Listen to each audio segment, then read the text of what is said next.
This is a true story which happened in Tokyo, about a young girl who poured her soul into the study of classical ballet. Her name was Emmy.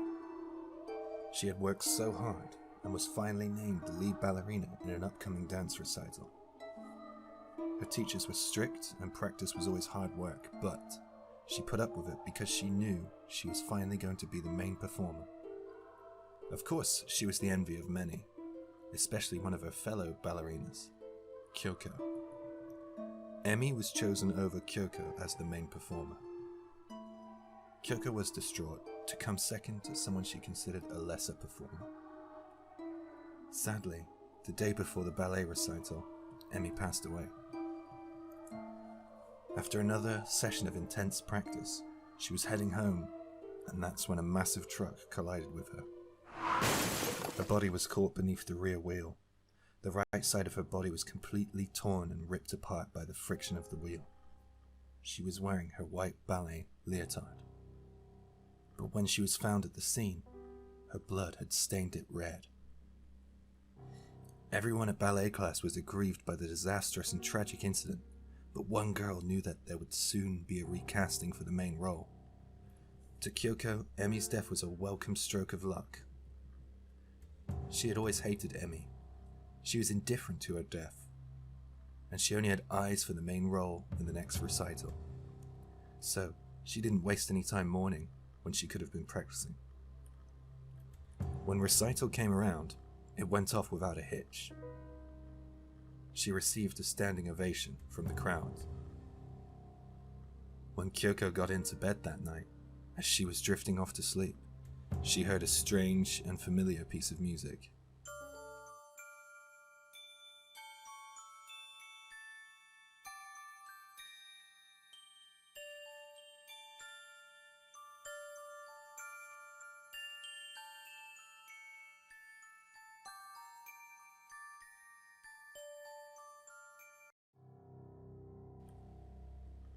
It was the piece of music she had danced to at the ballet recital. She couldn't place where the music was coming from. She tried to sit up and take a look around, but she couldn't move. Was this sleep paralysis? She wondered. She groaned in fear as a figure loomed out of the darkness towards her bedside. Kyoko's eyes adjusted to the darkness. She recognized the figure. She was instantly terrified. From the darkness of her bedroom, Emmy emerged, dancing to the recital piece, in a red, blood-stained leotard. Kyoko lay mute in her bed, unable to scream or shout, her mouth twisted in fear. She tried and tried to make any form of noise. Eventually, she was able to squeak out the tiniest noise, and as she did, Emmy ceased her dancing and the music stopped. Emmy approached Kyoko's bed silently, as if she was floating. She was approaching sideways. It was so strange. "Hey," Emmy whispered to her. She turned to face Kyoko in the bed. Kyoko gasped and widened her eyes, frozen in horror. The left side of Emmy's body was completely fine, but the right side was almost completely missing, save for a twisted mess of sharp white bones jutting from blood-soaked skin. Blood steadily dripped onto Kyoko's bedroom floor. "I want your right arm, your right leg, and your right eye." Kyoko still couldn't make a sound or move a muscle. Emmy repeated her request.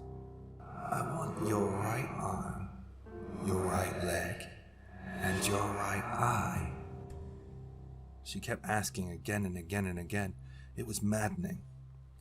Kyoko, unable to bear the horror any longer, suddenly had a thought. "If I say yes, she'll go away and I'll wake up." Kyoko screamed in her mind again and again and again, "Take it, take it, take it." And then finally the words came out. "Thank you," Emmy whispered. And in that instance, Kyoko felt an unbearable bolt of pain rip through the right side of her body. She screamed and fainted. Her parents were sleeping next door. Awoken by their daughter's scream, they came running into her bedroom.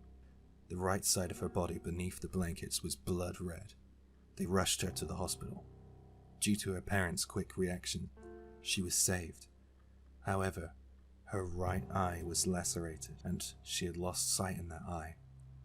Her right arm and right leg had to be amputated. The cause of these horrendous wounds was unknown. Everyone waited for Kyoko to regain consciousness to ask her what had happened. A few months later, Kyoko had finally reached the point where she could speak again. Friends and family all visited. They asked her about what had happened, but she wouldn't tell anyone. One day, Kyoko got a visit from a classmate from ballet, Erina. She was a friend of Emi and Kyoko's, but she never involved herself in their rivalry. She was always in the middle, the peacemaker. Erina sat with Kyoko's mother and started chatting. When Erina mentioned Emi in passing, Kyoko began to cry and told them both about her dream. Kyoko said that she hadn't told anyone because she thought no one would believe her. She was so scared to even think back to that incident, she thought that she wouldn't even be able to explain what had happened without breaking down and crying. After she told Erina and her mother everything, she drifted off to sleep. She was exhausted. Her mother and Erina couldn't believe what they had just heard. They were amazed.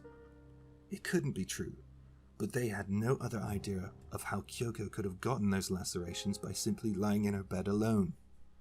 The police had found no evidence of a break-in.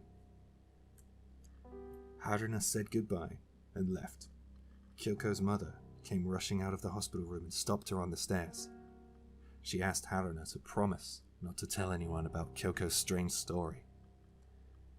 Erina was a smart girl and understood. Later that night, Erina was lying in bed thinking of Kyoko's story. She suffered sleep paralysis that night.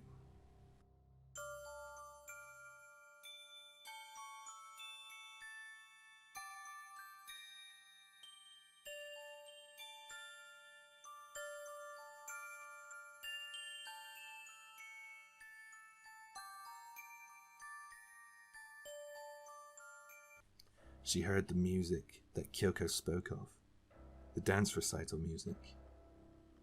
Something was moving in the darkness. She saw flashes of red moving towards her. It was Emi. She was dancing to the music, just as Kyoko had seen. She was now seeing the blood-stained leotard and tutu. Erina wasn't terrified. She pitied Emi because she looked as if she had died in tremendous pain. "Hey, I want your right arm, your right leg, and your right eye." Emi's voice trembled with sorrow. It sounded as if she was on the verge of tears. She had heard it all from Kyoko in advance. Emi wouldn't stop asking, "I want your right arm, your right leg, and your right eye." She was whispering into Erina's ear, "Give it to me." She was on the verge of saying, "Fine, I'll give you anything if you just stop." But she remembered Kyoko lying there in the hospital. And she said, "I won't give you anything," in her mind, again and again and again, until she finally screamed it out loud. But Emi wouldn't go away.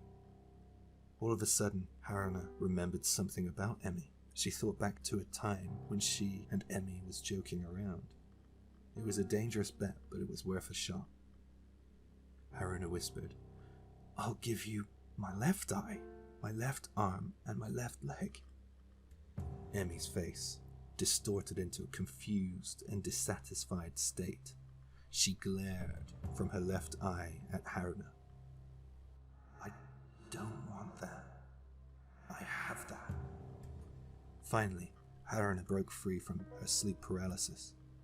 She woke up to see morning sunlight filtering in from outside. She heard birds singing. Erina wanted to tell Kyoko's mother about the dream, so she went to visit Kyoko in the hospital again. When she arrived at the hospital and went to Kyoko's room, she was greeted by Kyoko's father. Her mother wasn't there. She went home just after Haruna did last night. Haruna had a gut feeling that something wasn't right, so she rushed to Kyoko's house to see if her mother was there. She rang the doorbell again and again. No answer. Haruna decided to go around to the back garden to look through the window. She found a gap in the curtains, and she was shocked at what she saw. In a blood-stained bed, Kyoko's mother lay there, missing her right eye, right arm, and right leg. There was so much blood. Haruna called an ambulance immediately, but it was too late. She was pronounced dead at the scene. It is not known how this story became public knowledge, but we can only assume that it was leaked by Haruna. And apparently, the red ballerina appears to anyone who has heard this story in their dreams.